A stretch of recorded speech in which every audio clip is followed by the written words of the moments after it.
আসসালামু আলাইকুম viewers, Bangla engineering চ্যানেলে আপনাদেরকে স্বাগতম। চলছে হিট ট্রান্সফার নিয়ে আমার সিরিজ টিউটোরিয়াল। আর আজকের টিউটোরিয়ালে আমি দেখাতে যাচ্ছি এক্সটেন্ডেড সারফেস। থিওরিতে যাওয়ার আগে আমরা দেখি যে কেন আমাদের আর কি এক্সটেন্ডেড সারফেস প্রয়োজন, বা এটা আমরা কেন ইউজ করব বা কেন ব্যবহার করব। তো আমরা আর কি যদি একটা আর কি এখানে হট বডি রাখি, এরকম একটা হট বডি আছে,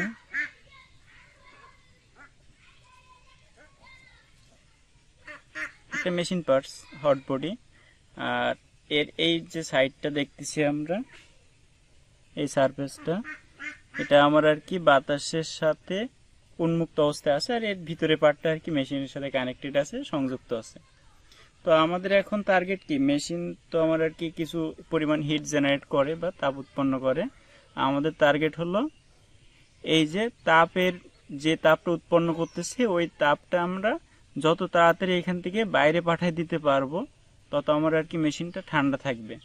আচ্ছা, তো এই জন্য আমরা এখানে কি করতে পারি, নর্মাল এই যে সারফেসটা আছে, এই সারফেস দিয়ে কিন্তু আমার আর কি হিটটা বাইরে চলে যেতে পারবে। সেই বাইরে যাওয়ার যে পরিমাণ হিট বাইরে চলে যাচ্ছে, সেটার মান কত, কিউ ইকুয়ালস টু এইচ এ।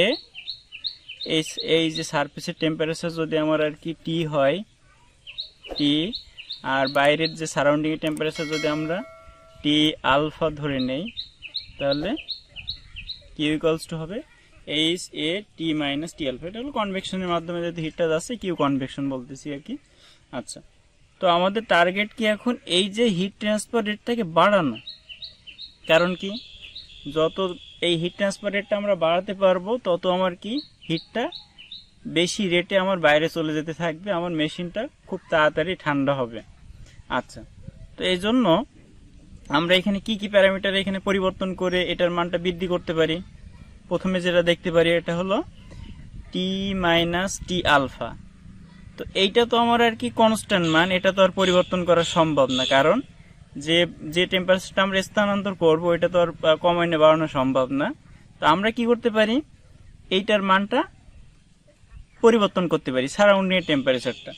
তো এটা কিভাবে পরিবর্তন করা সম্ভব, এই যে এই মানটা আমরা যত কমাবো, তার মানে কি ডিফারেন্সের মানটা তত বেড়ে যাবে না। তো এই ডিফারেন্সের মানটা যত বাড়বে, কিউ এর মানটা তত বাড়বে আর কি, যেহেতু সমানুপাতিক সম্পর্ক। কারণ এখানে দেখতেছি হলো কিউ ভেরিজাস টি মাইনাস টি আলফা, এই পরিবর্তনটা যত বাড়বে, কিউ এর মানটা তো তত বাড়বে। আর এই পরিবর্তন বাড়ানোর জন্য এটার মানটা আমার কমানো লাগবে, যেহেতু এটা ফিক্সড। আচ্ছা, তো এখন এইটার মানটা কিভাবে কমানো যাবে, আমরা সারাউন্ডিং টেম্পারেচারটা কমাবো আর কি। এটা মনে করো একটা ঘরের ভিতরে আছে আর কি, এরকম একটা রুমের ভিতরে। এই রুমের টেম্পারেচার আমরা কমাইলে কি হবে, টি আলফাও কমে যাবে। এখন রুমের টেম্পারেচার কিভাবে কমানো সম্ভব, আমরা এখানে হয়তো একটা এয়ার কুলার লাগানো লাগতে পারে আর কি। তো এটা কিন্তু অনেক আর কি একটা কস্টলি প্রসেস হয়ে যাবে, তখন আমাদের দেখা যাচ্ছে যে কিউ বাড়াইতে গিয়ে আমার অনেক বেশি খরচ পড়ে গেল। আচ্ছা, তো আমরা এটা আসলে ইকোনমিক্যাল হয় না বা প্র্যাকটিক্যাল হয় না। এজন্য আমরা কি করতে পারি, আবার আরো একটা পদ্ধতি আছে, এই এইচ মানে কি, এটা হলো যে হিট ট্রান্সফার রেট বা হিট ট্রান্সফার যে কোফিসিয়েন্ট। এই হিট ট্রান্সফার কোফিসিয়েন্টটা পরিবর্তন মানে বাড়ানো যায় কিভাবে, এর সাইড দিয়ে যে আমরা ফ্লুইডটা আর কি ফ্লো করাচ্ছি, এই যে সারফেসের যে মানে কনভেকশনটা ঘটানোর জন্য যে ফ্লুইডটা ফ্লো করাচ্ছি, ওই ফ্লুইডের ফোর্স বৃদ্ধি করার মানে ফোর্স না, ভেলোসিটি বৃদ্ধি করানোর মাধ্যমে। এখন এই ভেলোসিটিটা কিভাবে বাড়ানো সম্ভব, এখানে আমার এক্সট্রা আরো অনেক বেশি আরো অনেক কিছু পাম্প এখানে যদি আমরা আর কি অ্যাটাচ করে দেই, সংযুক্ত করে দেই, তাহলে সেক্ষেত্রে আমাদের দেখবো যে ভেলোসিটিটা বেড়ে যাচ্ছে। তো এটাও কিন্তু একটা হলো মানে একটা ইকোনমিক্যাল পদ্ধতি হয় না, কারণ এটাতেও খরচ বেশি পড়ে যায়। তো এখন আমরা কি করতে পারি, এখানে আমাদের একটাই সুযোগ আছে, এটা পরিবর্তন করার মাধ্যমে, এটা বৃদ্ধি করার মাধ্যমে। এই মানে কিন্তু আমার যে সারফেসটা সারাউন্ডিং এর সাথে উন্মুক্ত অবস্থায় আছে, সেটা এই সারফেস এরিয়াটা আমার আর কি এক কথায় বাড়ানো লাগবে। তো এই সারফেস এরিয়া বাড়ানোর জন্য আমরা আর কি মেনলি এক্সটেন্ডেড সারফেস ব্যবহার করি। এক্সটেন্ডেড সারফেস নামে কনসেপ্টটা চলে আসছে। এই জন্য কি করা হয়, এখানে এরকম অনেকগুলো এরকম এক্সটেন্ডেড সারফেস যুক্ত করা হয়।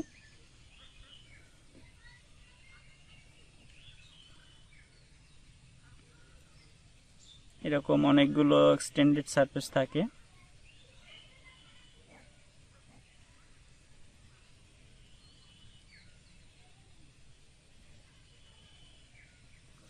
এরকম অনেকগুলো থাকতে পারে। যত আমরা এরকম এক্সটেন্ডেড সারফেস বাড়াবো তত আমার আর কি এ বেড়ে যাবে। তো এই ঘটনাটা ঘটাতে কিন্তু এটা আমার অনেকটা আর কি ইকোনমিক্যাল প্রসেস, কিন্তু কারণ কি এখানে আমার খুব বেশি খরচ হচ্ছে না, কারণ খরচ যেহেতু কম আমরা এখানে ইচ্ছা মতো এক্সটেন্ডেড করে দিতে পারবো, ইচ্ছা মতো আমরা এই ক্ষেত্রফলটা বাড়াইতে পারবো আর কি। তো তখনই আমার এর কিউ এর মানটা বেড়ে যাচ্ছে এক কথায়। তো এই জন্য আমার আর কি মেনলি এক্সটেন্ডেড সারফেসটার প্রয়োজন বা এক্সটেন্ডেড সারফেস কনসেপ্টটা আর কি আসছে আমাদের মানে ইঞ্জিনিয়ারিং ডিজাইনের জন্য। আচ্ছা, তো এখন আসি হলো এই এক্সটেন্ডেড সারফেস দেওয়ার ফলে আমার আর কি হিট ট্রান্সফার রেটটা কি হবে বা কি পরিবর্তন হবে সেটা। আচ্ছা, এখন আমরা দেখি হলো এক্সটেন্ডেড সারফেস, এটাকে আমরা ফিন বলি। এই ফিনের জন্য যে হিট কন্ডাকশনটা হবে বা হিট ট্রান্সফারটা হবে সেটা আমরা এখন বের করবো, ফিন ইকুয়েশন বের করবো আগে আর কি। তো এখন আসলে ফিন ইকুয়েশন। তো ফিন ইকুয়েশন মানে শুরু করার আগে আমি একটা স্কেচ এখানে এঁকে নেই, মানে ফিনের যে স্কেচ আমরা যে এখানে প্রমাণটা করবো আর কি, তার জন্য আমাদের স্কেচটার সহায়তা নেওয়া লাগবে। তো স্কেচটা একটু ড্র করে নেই।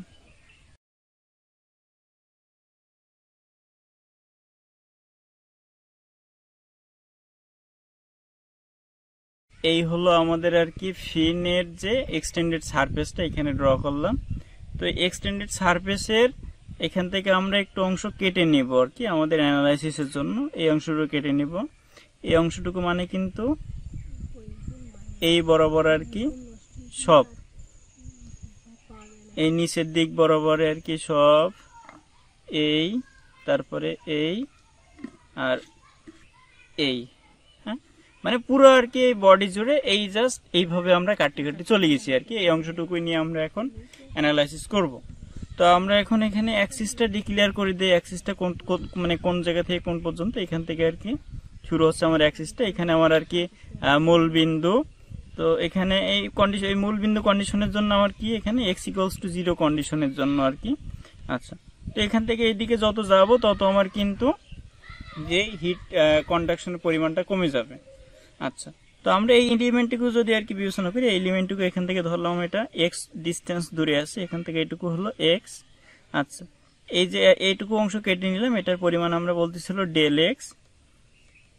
হ্যাঁ, আর এই যে ফিনটুকু দৈর্ঘ্য হলো l। আচ্ছা, তাহলে এখানে আমরা আর কি ওই ইকুয়েশনগুলো ডেভেলপ করি, মানে কি কি আসে দেখি আর কি ফিনের জন্য ইকুয়েশনটা। আচ্ছা, তো আমরা এখন এখানে কি ঘটনা ঘটবে, এই দিক থেকে কন্ডাকশনের মাধ্যমে কিছু হিট আসবে, আবার এই দিক থেকে কিছু কন্ডাকশনের মাধ্যমে হিট এই দিক থেকে বের হয়ে যাবে, আবার কিছু পরিমাণ হিট কনভেকশনের মাধ্যমে এখান থেকে সারাউন্ডিংসে চলে যাবে আর কি, কারণ এই সারফেসটা বাইরে উন্মুক্ত আছে।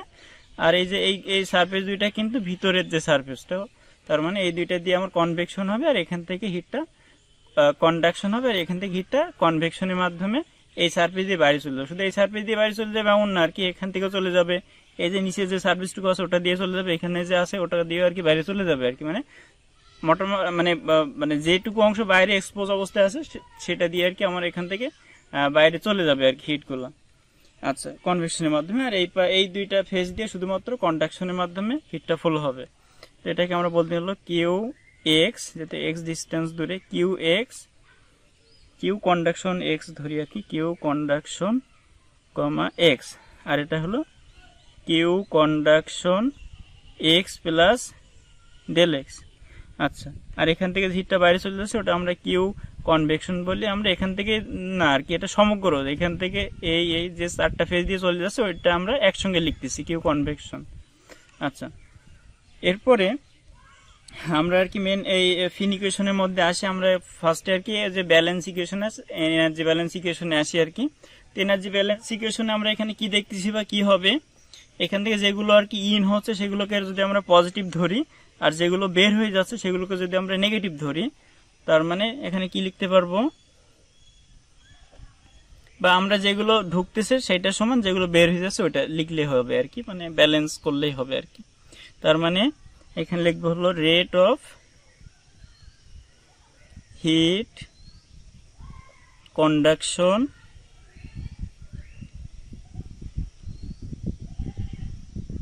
Into the element at x. আচ্ছা, তাহলে এটা সমান কি লিখবো, যেগুলো আর কি বের হয়ে যাচ্ছে, কি কি বের হচ্ছে, এই পাই দিয়ে একটা বের হচ্ছে আর এই কনভেকশনের মাধ্যমে আরেকটা বের হচ্ছে। তো এখানে হলো rate of heat conduction from the surface, যেহেতু বের হচ্ছে from the element at X plus del X. আচ্ছা, এইটা প্লাস কনভেকশনের মাধ্যমে যেটা বের হচ্ছে, rate of heat convection from the element, rate of heat convection from the element. আচ্ছা, তো এখন আমরা এইগুলোকে আর কি এইগুলো মান বসাই দেয়, এদের যে নিজস্ব মান আছে। তো ফার্স্টের এইখানের এইটাকু মান কি হবে, rate of conduction into the surface, এটা হলো কিউ কন্ডাকশন এক্স। তো Q conduction X equals to কি হবে, এটা মান কি ধরলাম আমরা আর কি, Q conduction X plus del X, তাহলে Q conduction X plus del X. আচ্ছা, প্লাস এখানে কি rate of heat convection from the element, এটা কিউ কনভেকশন লিখে দেই, কিউ কনভেকশন। আচ্ছা, এখন আচ্ছা এই কিউ কনভেকশনের কিন্তু একটা মান আছে, এর মানটা কত হবে জানো, দেখা যাক। কিউ কনভেকশন যেটা এটা বের হচ্ছে আর কি, কনভেকশন ইকুয়েশন বা নিউটনস ল অফ কুলিং থেকে আমরা কি জানি, Q equals to A H A T minus T alpha. আচ্ছা, এখানে সবই ঠিক আছে, কিন্তু এ এর একটা ব্যাপার আছে, এটা আমরা কিভাবে বের করবো, এটা একটা সমস্যা আর কি। তো এটা কিভাবে বের করা যাবে, এটা হলো আমার কি, যে সারফেসটুকু বাইরে উন্মুক্ত অবস্থায় আছে সেটা। তো এটা বের করার একটা সহজ শর্টকাট সিস্টেম আছে। এইটুকুর পেরিমিটার আমরা বের করার পরে যদি আমরা একে ডেল এক্স দিয়ে গুণ করে দেই, তাহলে সেক্ষেত্রে আমরা ওখান থেকে এ বের করতে পারবো আর কি। তো এইটুকুর পেরিমিটার আমরা ধরে নিলাম টি, আর তার সাথে যদি এই ডেল এক্স গুণ করে দেই, তার মানে কিন্তু আমরা এই সারফেসটুকু যতটুকু অংশ বাইরের এক্সপোজ অবস্থা আছে তার আর কি ক্ষেত্রফল বের করতে পারবো। তার মানে এখানে A equals to P into del X. আচ্ছা, তো আমি আর কি এখান থেকে সবগুলো এক সাইডে নিয়েছি হিসাবে সুবিধার জন্য। তার মানে কি আসে, Q conduction X plus del X minus Q conduction X plus Q convection, তাহলে এর মানটা কি দেখলাম, H into P into del X. হ্যাঁ, তারপরে হলো T minus T alpha, equals to 0। আচ্ছা, এখন আমি আর কি এই সমীকরণকে ডেল এক্স দিয়ে ভাগ করে দিব। তো ডেল এক্স দিয়ে ভাগ করে দিলে কি হবে, এখানে আসবে হলো Q conduction X plus del X minus Q conduction X divided by del X plus এখানে কি থাকবে, এখানে H P T minus T alpha equals to 0। আচ্ছা, তো এই ডেল এক্সটা যদি আমার আর কি টেন্স টু 0 হয়, যদি খুব ছোট হয়, তার মানে এটার পরিবর্তে কিন্তু আমরা ডিএক্স লিখতে পারবো। আর এটাকে আমরা তখন আর কি ডিফারেন্সিয়েশনের নিয়ম অনুযায়ী D Q conduction divided by dx লিখতে পারবো। আর এখানে হলো প্লাস, আর এখানে থাকবে হলো H P T minus T alpha equals to 0। আচ্ছা, হ্যাঁ, এখন আমরা যে কিউ কন্ডাকশনের একটা মান জানি না, কিউ কন্ডাকশন ইকুয়েশনটা আমরা কিভাবে লিখতে পারি, ওই যে Fourier law of heat conduction থেকে কিউ কন্ডাকশন ইকুয়ালস টু কি ছিল জানো, Q conduction minus K A DT by dx ছিল। তো এই মানটা যদি এখানে বসাই দেয়, আর এখানে কিউ মানে কি, আমরা কিউকে আর কি এক্স এর সাপেক্ষে ডিফারেন্সিয়েশন করব, তাহলে D by DX of Q আর কি। তো কিউ এর মান আমার এখানে দেখছিল minus K A DT by DX plus এনে H P T minus T alpha equals to 0। তাহলে এখানে হিসাব কিতাব করার পরে কি আসবে বা কি এখান থেকে লেখা যাবে, তো ডিফারেন্সিয়েশন করলে এখানে ডিফারেন্সিয়েশন করলে কি আসবে মাইনাস কে। আচ্ছা কে এ দুইটাই কনস্ট্যান্ট এখানে ধরে নিলে কি হবে এগুলো বাইরে চলে আসবে। কে কনস্ট্যান্ট কেন ধরতেছি আমরা বা কে কেন কনস্ট্যান্ট এখানে। আচ্ছা আমরা যদি এটা আর কি একটা ইউনিফর্ম ম্যাটেরিয়াল হয় এটার মধ্যে যদি অন্য কোনো ম্যাটেরিয়ালের মিক্স আপ না থাকে আর কি এজন্য এখানে আমরা কে কনস্ট্যান্ট ধরতে পারবো। আর এই কনস্ট্যান্ট কেন এটা আমরা আর কি একটা ইউনিফর্ম এরিয়ার জন্য হিসাব করতেছি। আমার এরিয়াটা যদি এরকম হইতো এই এরকম একটা ফিন হইতো আর কি সেক্ষেত্রে কিন্তু আমরা এটাকে আর কনস্ট্যান্ট ধরতে পারতাম না। এরকম যদি একটা ফিন হইতো তাহলে সেক্ষেত্রে আর কনস্ট্যান্ট ধরা যাইতো না আর কি। তো এটা যেহেতু আমার আর কি একটা ইউনিফর্ম ক্রস সেকশন একটা হলো ইউনিফর্ম এরিয়া এজন্য আমরা এখানে এটাকে কনস্ট্যান্ট ধরতে পারতেছি। কনস্ট্যান্ট হলে কি আসবে মাইনাস কে এই দুটো বাইরে চলে আসলে ইকুয়ালস টু কি আসবে এই ডিটি বাই ডিএক্স এর ডিফারেন্সিয়েশন করলে into D square T by dx square.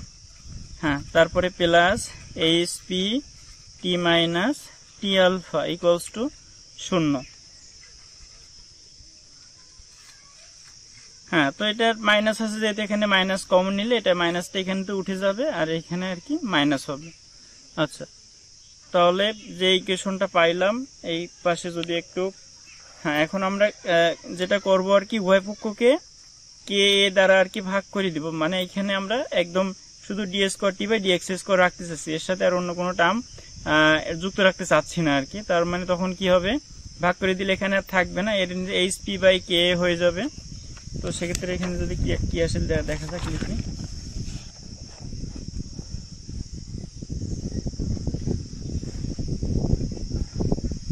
তাহলে ওখান থেকে ভাগ করে দিলে আসবে হলো ডি স্কোয়ার টি ভাগ D X square minus H P ভাগ K A into T minus T alpha equals to 0। আচ্ছা এইখানে এইচ পি বাই কে এটার মানটুকু আমরা আর কি এইচ পি বাই কে সমান এম স্কোয়ার ধরে নিব আর টি মাইনাস টি আলফা এটা সমান আর কি থিটা ধরে নিব। তার মানে এখানে কি লেখা যাবে D square T by D X square minus M square into theta equals to 0। আচ্ছা তো এটা যদি আমরা একটু দেখি এখানে কিন্তু টিটা কনস্ট্যান্ট না টিটা একটা ভেরিয়েবল টি আলফাটা কনস্ট্যান্ট। তো এটা যদি আর কি ইন্টিগ্রেশন করা হয় ডিফারেন্সিয়েশন করা হয় তার মানে কি ডিটি বাই ডিএক্স সমান এটা ডিফারেন্সিয়েশন করলে 0 ডি থিটা বাই ডিএক্স হবে। তার মানে এখান থেকে কি দেখতেছি ডিটি বাই ডিএক্স এর পরিবর্তে আমরা ডি থিটা বাই ডিএক্স লিখতে পারি সমস্যা নেই। তো এইটুকু তাহলে এখানে কি লেখা যাবে D square theta by D X square equal minus M square theta equals to 0। এই ইকুয়েশনটা আমরা এখানে ফাইনালি চলে আসতে পারলাম। আচ্ছা এটা কিন্তু একটা আমার আর কি সেকেন্ড ডিগ্রি ডিফারেন্সিয়াল ইকুয়েশন একে আমাদের আর কি সলভ করা লাগবে। তো আমরা এখন যে ডিফারেন্সিয়াল ইকুয়েশনটা বের করলাম এটাকে আর কি সলভ করার পরে এটার সলিউশন বের করবো এক কথায় কারণ এটা দিয়ে তো আমার কোনো কাজ নেই। তো এটার সলিউশন কিভাবে বের করা সম্ভব ডিফারেন্সিয়াল ইকুয়েশনের ফর্মেটে কি লেখা যাবে যে ডি স্কোয়ার বাই ডিএক্স স্কোয়ারকে আমরা ডি স্কোয়ার লিখলাম আর এটা তো এম স্কোয়ার আছে থিটাটা কমন নিয়ে আর কি সাইডে দিলাম এটা সমান 0। তো এখান থেকে আমরা কি করতে পারি এই যে D square minus M square into theta এটা ডি স্কোয়ার মাইনাস এম স্কোয়ারকে কি লেখা যাবে D plus M into D minus M into theta সমান 0। তো হয় অথবা করে এখান থেকে কি লেখা সম্ভব হয় ডি প্লাস এম ইন্টু প্রথমে ডি মাইনাস এম দেয় D minus M into theta সমান 0। আচ্ছা তার মানে এখানে কি লেখা যাবে ডি মাইনাস এখান থেকে কি লেখা যাবে D theta minus M theta equals to 0।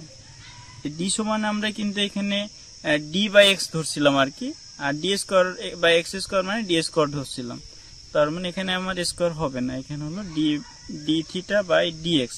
তো ডি থিটা বাই ডিএক্স সমান কি পেলাম এখানে এম থিটা। তো আমরা এখানে হিসাবে সুবিধার্থে ডি থিটা বাই এই থিটাটা এই পাশে নিয়ে আসলাম আর এমটা এই পাশে নিয়ে গেলাম এম ডিএক্স। এর যদি এখন ইন্টিগ্রেশন করা হয় ইন্টিগ্রেশন করলে কি হবে এটা মানে কি লন থিটা। আর এখানে mdx মানে কি, এর ইন্টিগ্রেশন করলে mx হবে প্লাস নতুন আর একটা কনস্ট্যান্ট চলে আসবে আর কি। তো আমাদের তো থিটার মানটা বের করা লাগবে, তো থিটা সমান কি এখানে e to the power mx plus a, e to the power mx plus a সমান একে আবার কি লেখা যাবে, এর পাওয়ার যদি এরকম প্লাস থাকে এটা কিন্তু আমরা e to the power mx into e to the power a লিখতে পারি। তো e to the power a কিন্তু একটা কনস্ট্যান্ট, কারণ a এখানে একটা কনস্ট্যান্ট আর e to the power a তো সেটা আরেকটা কনস্ট্যান্ট। তো এই কনস্ট্যান্টকে আমরা এখানে সিওন ধরে নিচ্ছি, এটাকে আমরা আর কি সিওন ধরতেছি। তার মানে কি আসে ultimately theta equals to C one e to the power mx। আচ্ছা, একটা সলিউশন হইলো আবার, কিন্তু এখানে আবার একটা অথবার পার্ট বাকি আছে। তার মানে এখানে অথবা দিলে, হ্যাঁ এখানে আমরা অথবা থেকে কি লিখতে পারবো, অথবা হ্যাঁ আমার যে প্লাসটা থিটার মানে কি D plus M into theta সমান 0। তো D plus M into theta এখান থেকে কি লেখা যাবে, ডি থিটা, এটাই যে এর পাশে পাঠিয়ে দিলাম একবারে আর কি মাইনাস এম থিটা। আচ্ছা, তো একইভাবে ডি মানে কি হয়েছে ডি বাই ডিএক্স, আর থিটা তো আছে এর সাথে, equals to minus M theta. একইভাবে আমরা যদি হিসাবটা করে নেই, ডি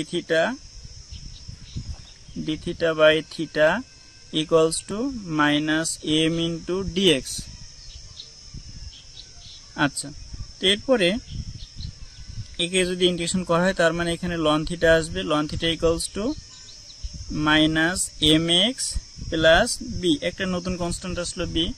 আচ্ছা, একইভাবে এর যদি এখান থেকে হিসাব করে আগের মতো আর কি, থিটা ইকুয়ালস টু কি আসবে, c2 e to the power minus mx। আচ্ছা, তার মানে এখন এই দুইটা থেকে আমরা যে জেনারেল সলিউশনটা পাবো সেটা হলো theta equals two c1 e to the power mx plus c2 e to the power minus mx।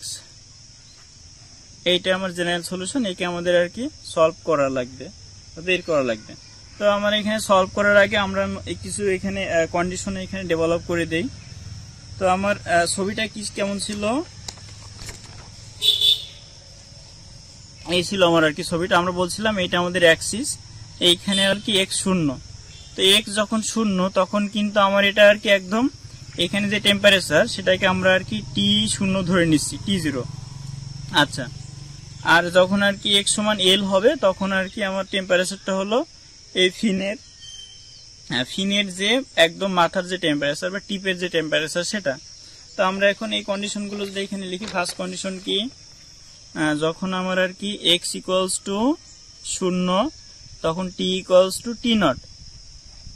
এই t0 কিন্তু আমার আর কি ওই যে একদম বেস প্লেটের টেম্পারেচার। হ্যাঁ, আচ্ছা, তো তাহলে এখান থেকে এখানে এটা কি আসবে, এই থিটা মানে কিন্তু আমরা এখানে থিটা নট ধরে নিচ্ছি। আচ্ছা, এই থিটা মানে আমরা কি ধরছিলাম মনে আছে, আমরা ফার্স্টে এখানে দেখাইছিলাম না, হ্যাঁ এখানে আমরা ধরে নিয়েছিলাম না ওই যে থিটা ইকুয়ালস টু কি টি মাইনাস টি আলফা। আচ্ছা, এই থিটা মানে কিন্তু এই যে থিটা নট লিখতেছি আর কি, যেহেতু আমার আর কি x ইকুয়ালস টু 0 পজিশনের জন্য theta equals two theta not লিখতেছি আর কি। তো সেক্ষেত্রে কিন্তু আমার আর কি এখানে ওই যে এই থিটা নট মানে কিন্তু টি নট মাইনাস টি আলফা, টি নটটা হলো বেস প্লেটের টেম্পারেচার আর টি আলফাটা হলো সারাউন্ডিং এর টেম্পারেচার। তো তাহলে কি হবে এখানে থিটা নট ইকুয়ালস টু, এই কন্ডিশনটা এখানে যদি আর কি বসাই আমরা x ইকুয়ালস টু 0 পজিশনের জন্য, তার মানে এটুকু নাই, মানে e টু দি পাওয়ার 0 মানে কি 1, এখানে e টু দি পাওয়ার 0 মানে 1 আর কি। তার মানে theta not equals to c1 plus c2, এই একটা কন্ডিশন। এটা আমার আর কি ওই যে পরবর্তীতে আমরা আর কি ফিনের যে 4টা প্রকারভেদ দেখবো, ওই প্রকারভেদের সূত্রগুলো প্রমাণের জন্য মানে বেশি জায়গায় আর কি কাজে লাগবে, এজন্য আমরা আগে থেকেই এই যে ইকুয়েশনটা লিখে রাখলাম। তো আমার আসলে ফিন মেইনলি আর কি 4 ধরনের হইতে পারে, 4 types.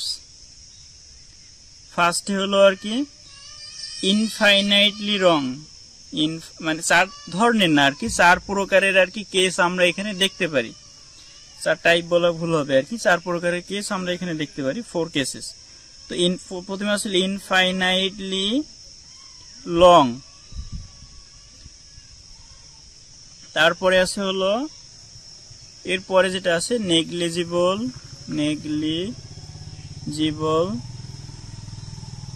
Hit loss at fin tip.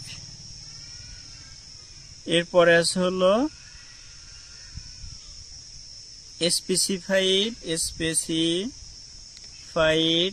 Temperature at fin tip. আর একদম শেষে আছে হলো convection from fin tip. Convection from fin tip. আমি প্রত্যেকটা মানে কেসই আর কি বলতেছি। ইনফাইনাইটলি রং মানে হলো আমার যদি ওই ফিনটা অনেক বেশি লম্বা হয় আর কি, সেক্ষেত্রে আমরা এই কেস নিয়ে আলোচনা করব ব্যাপারটাকে। তারপরে আসলে negligible heat loss. Negligible heat loss হলো আমাদের যে ফিন টিপটা আছে ওই ফিন টিপটা যদি আমরা আর কি ইনসুলেটেড করে দেই, একটা মানে আমার এই হলো ফিন, এই ফিনের মাথাটা আমরা এরকম একটা ইনসুলেটেড করে দিলাম একটা পদার্থ দিয়ে, তার মানে এর মাথা দিয়ে আর কি হিটটা ফ্লো হইতে পারতেছে না। তো হিট ফ্লোটাকে আমরা এখানে নেগলিজিবল ধরে নিচ্ছি। আচ্ছা, তো সেক্ষেত্রে আমরা এই যে নেগলিজিবল হিট লস কেস দিয়ে আর কি ওটা আলোচনা করব। এরপরে আসলে specified temperature at fin tip. Specified temperature at fin tip মানে হলো আমার এই ফিন টিপের টেম্পারেচার যদি আমার স্পেসিফিকলি বলা থাকে সেক্ষেত্রে আমরা এই কেস নিয়ে আলোচনা করব। এরপরে আসলে কনভেকশন ফ্রম ফিন টিপ। এই ফিন টিপ দিয়ে যদি আমার কনভেকশনের মাধ্যমে হিটটা আর কি ফ্লো হয়, বের হয়ে যায়, সেক্ষেত্রে আমরা একদম লাস্টের কেসটা নিয়ে আলোচনা করব। আজকের ভিডিও এই পর্যন্ত ছিল। আর এর পরের ভিডিওগুলোতে আমি মেনলি এই 4টা কেস নিয়ে আর কি যে ইকুয়েশনগুলো আসে নতুন নতুন ওইগুলো আর কি ডেভেলপ করব। ওখান থেকে যে ইকুয়েশনগুলো আমরা পাবো এগুলো আর কি ডেভেলপ করে দেব। আর ভিডিওটি ভালো লাগলে অবশ্যই লাইক করবেন, কমেন্ট করবেন এবং সাবস্ক্রাইব করবেন। ধন্যবাদ সবাইকে।